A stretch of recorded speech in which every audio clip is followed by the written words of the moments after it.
Since 2003, this is the Sports Source, East Tennessee's #1 sports talk show. Presented by Pipe Wrench, and by Junk Be Gone, and by the Garza Law Firm. With your host, John Pennington. The Sports Source starts now. Good Sunday morning and welcome into the Junk Be Gone studios for today's Sports Source. We appreciate you being with us. We have a monster show for you today. We got basketball, football, transfer portal, you name it. In terms of basketball, what a great place to start. Tennessee, they were on the verge of a very bad week, had a comeback. Now we're entering the week on a good note. So we'll break down yesterday's win over Georgia, and we'll talk about Nick Saban's. Let me just go and show you. Here's what's coming up on today's show. On the docket, we got takeaways from UT's victory. It's not the Ernie and Bernie show, but Tennessee does seem to have the Dalton and Zakai show this week. We'll talk about that. Bracketology, the SEC race, and a scouting report on Florida, who Tennessee's got up next. Transfer portal latest. What about the lineman out of LSU? We'll get the latest from Ryan Callahan on that. Impact of the Saban retirement on Tennessee. And for the first time ever, there's a VFL NFL head coach. We'll talk about that, the Cavaliers line, and we got a poll just for you. First segment of our program brought to you by the Garza Law Firm. What should you look for in an attorney?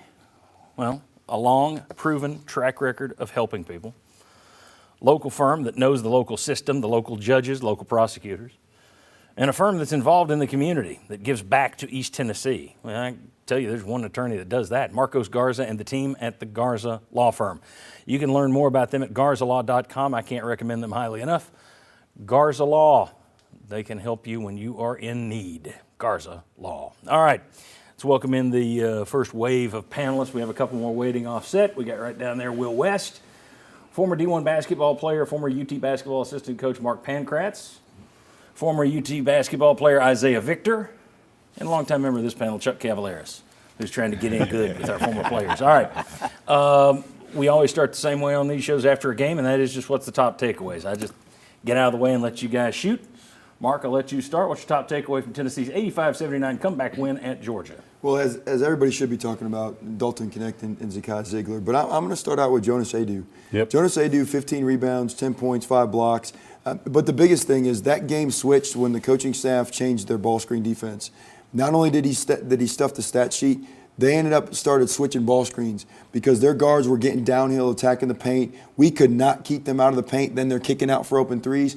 When the coaching staff had trust in Adu to start switching those ball screens and keeping his length in front of those guards, all of a sudden the game shifted, and now it allowed those scorers in Ziegler and Connect to do what they were doing on the offensive end. Very good. Takeaways, Isaiah? Yeah, that was a huge takeaway. And in addition to that, that was the game plan. And I think another takeaway is they were able to execute it, and it was a pretty hostile environment. It almost felt like it was going the Mississippi State route a little bit, but we found a way to fight back and win. So I think that was big for us. And I think we've talked about it a little bit. Some of these bottom feeders for years in the SEC are better. That was a really tough place to play, and that's a much improved team. And you've seen several teams like that. And quite frankly, I'm tired of them saying Tennessee's the #2 ranked defense, in the Ken Palm rankings or whatever. That is not the #2 ranked defense in college basketball. I would say that the biggest takeaway that I have is everything we praised Tennessee for last week, they struggled with this week. Yeah. They couldn't fight through those screens, and so they had to switch in the screens like Mark said. The dribble drive penetration, they kept beating Tennessee's guards, and then help side would have to come. Somebody would be open somewhere. We just mentioned last week, or I did, hey, Tennessee's just not ever getting beat on this dribble penetration, so the rotation doesn't have to be there even if the defender is there to rotate. Yeah. Against Georgia, that happened. They beat Tennessee on the dribble. They hit the outside shot, so it became more difficult for Tennessee to get that win. Welcome to basketball. That's for you. This is our 22nd. We're in our 22nd year on the Sports Source. All that time, it's like one week we say this about the basketball team, and it's guaranteed the next week it will be the opposite. But the difference is, to me, on that is Mississippi State had a commonality that Kansas and Purdue had, and North Carolina. They had some good guards, but they had a centerpiece that they could throw the ball into that gave us problems. And Mississippi State had Tolu, and they were able to throw it down to him. Tobey has not stepped up in being able to be a defensive guy. as good as they do, is done in a lot of ways. He's a little bit slight in frame, and so they're being able to back him down and then be able to finish. And so with these other teams that have those good guards, I trust that we're going to be able to defend those type of teams. I do think stats don't lie. We are the number 2 ranked team defense in the country for a reason.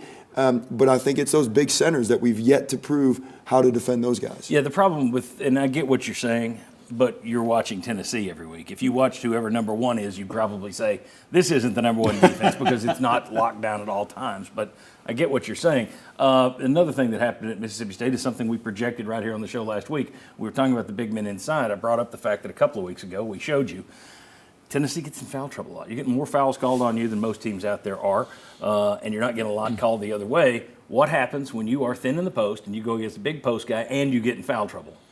It's not a good recipe, and you saw it at Mississippi State. But it is exciting how good of a program we are that we have to play off all the what ifs. Sure. Because there's got to be so many things. This team, this culture, they are built to win. They can withstand a ton of adversity in a hostile environment and to still be able to come back. But we're able to show those what ifs, the one is that we've not figured out. Look, we used to do year after year of the 25 what ifs, how could they possibly win? Right. So yes, I'm not going to, there are plenty of shows in town that are going to sit here and go, wow, they're great, they're never going to lose. And then they'll lose and you'll get mad. I'd rather run through, here are the positives, here are the negatives, what can happen? I think our viewers are intelligent and can handle that, but there are a lot of people out there who do want just the spoon-fed that we're going to win. We don't do that here. Just like when they sucked, we didn't do they're just going to lose. And that defense really showed up in the last few minutes, right? You outscored Georgia 15-1.